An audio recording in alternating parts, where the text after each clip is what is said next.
Bad Blood by John Carreyrou is a book by an investigative journalist. It's basically an expose of the Theranos incident, which is a company created by Elizabeth Holmes back in like 2003, I think. Yeah.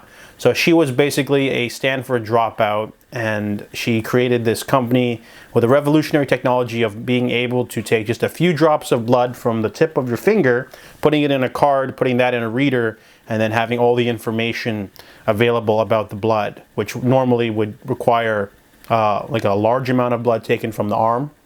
So this was a revolutionary new technology that she's touting, and she was able to use the nepotism of her family to gather up all the money as the startup. And then, after they got big, after a little bit, they started to basically really get into the investing. They were getting millions from like grocery stores. They wanted to have like the a machine in people's houses. They wanted to have it in the grocery stores. So they were really running before they could walk.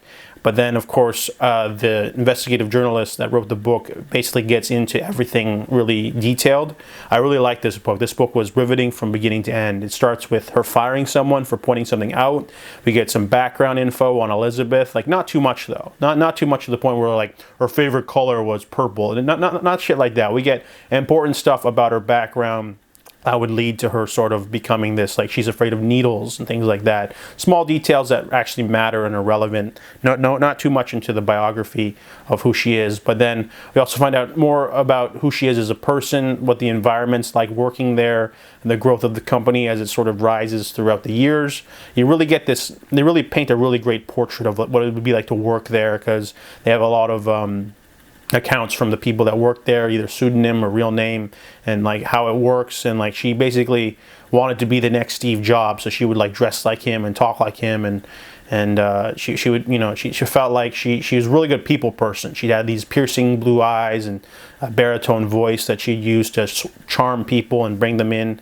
And even though people would quit, she would bring in her secret lover, a guy named Sunny Balwani. He was this Indian short guy who was apparently supposed to be an OG guy who's really rich, but they were secretly dating, and she was his number one.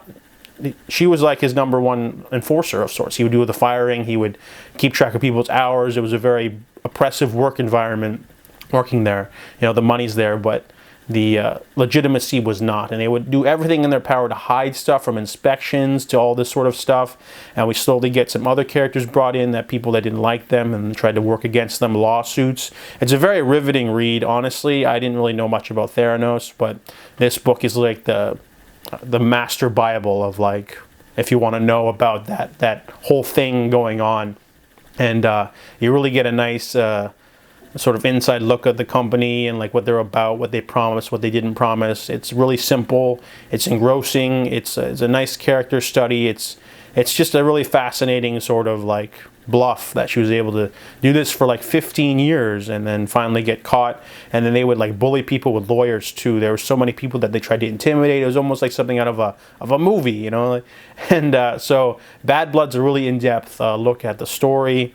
It's just absolutely crazy because it's real, really well written. So Bad Blood, I really recommend this book. I give it a 5 out of 5.